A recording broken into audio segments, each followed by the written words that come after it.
I just want to say this right off the bat. This is my first time in giving an analysis on something like this.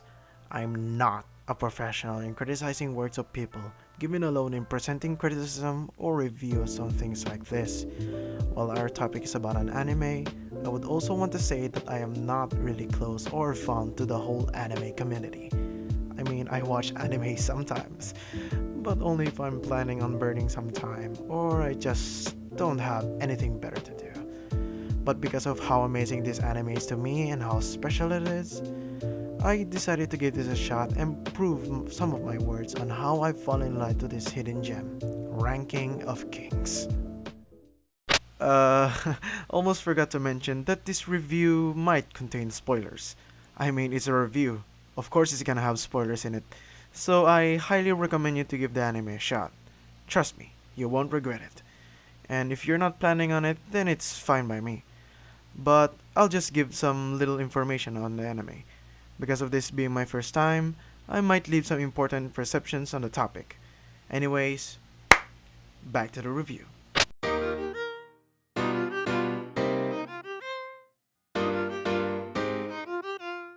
Osama Ranking or Ranking of Kings is a Japanese fantasy manga series written and illustrated by a man named Sousuke Toka, which later had an anime adaptation made by Wit Studios that aired on October 15th, 2021 and ending at March 25th, 2022. It has won many hearts of all anime and non-anime fans, scoring a high 8.69 today on myanimelist.net, later finding out that it was ranked as the 24th anime of all time.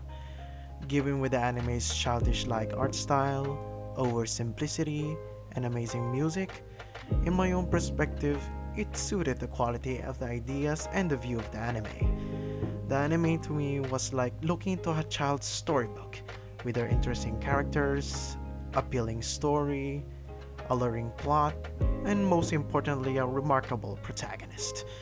Talking about protagonists, it's about time we talk about our main character, Prince Boji. Yes, this cute little guy. He may not look much given with his appearance. I would also like to say that Boji is a complete deaf and a mute. Even though he was born and raised by giants by her mother named Sheena and his father King Bose, which I kid you not is known to be as the strongest man on earth, Boji is known to lack any kind of physical strength, but will soon be clear later on each episodes.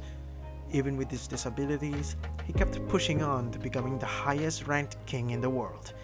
He was mainly being bullied, made fun of, or simply just putting pity on the little guy by lacking any kind of unique qualities by everyone. Even though he understands what the other peoples are saying about him through gestures and lip reading, he tried his best to simply shrug it off and continue on.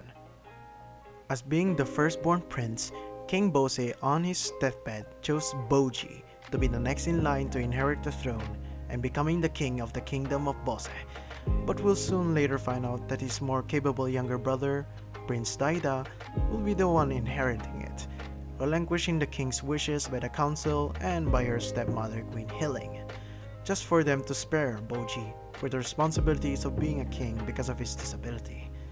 We will soon meet another interesting character and soon to be a companion of Boji, an orphan assassin named Kage. Their first sitting may not be as great, Boji being bugged by the shadowy puddle guy, but you'll see later the charms that Boji carries that made Kage one of his greatest friends he ever had. We'll see later in the upcoming episodes how the story takes the duo on their quest in unraveling the complexity and density of the plot and characters.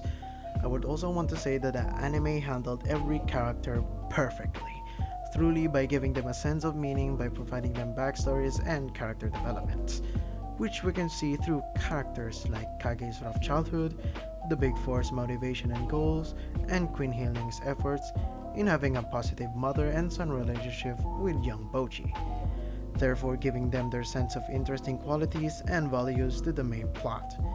And to me, they handled it amazingly. The anime is also not afraid in showing any kind of gore like blood spilling or limbs being chopped off. but to me it's not what it makes this anime great to me. I would also like to add my love to this anime season 2's opening, which to me by far is the greatest opening I have ever heard. And if I heard you don't like the season 2 opening, I swear to God I will. Whenever the opening starts, I just feel that sense of excitement and emotions that the scenes in the anime plays out, giving out the sense of love and dedication they put atop this anime. I always let it play and sometimes play it again just for the fun of it. And for that, it earned a spot on my list of music saved on my phone. I freaking love it.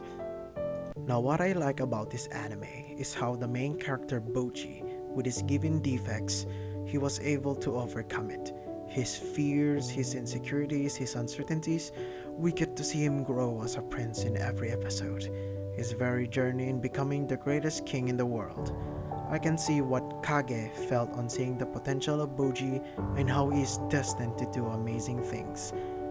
Ranking of Kings gives off that alluring appeal that magnetizes the audience, the sense of curiosity and interest with their wacky imaginations, giving us the feel on wanting to know what happens next on Boji's journey. And that, ladies and gentlemen, is why I love Ranking of Kings.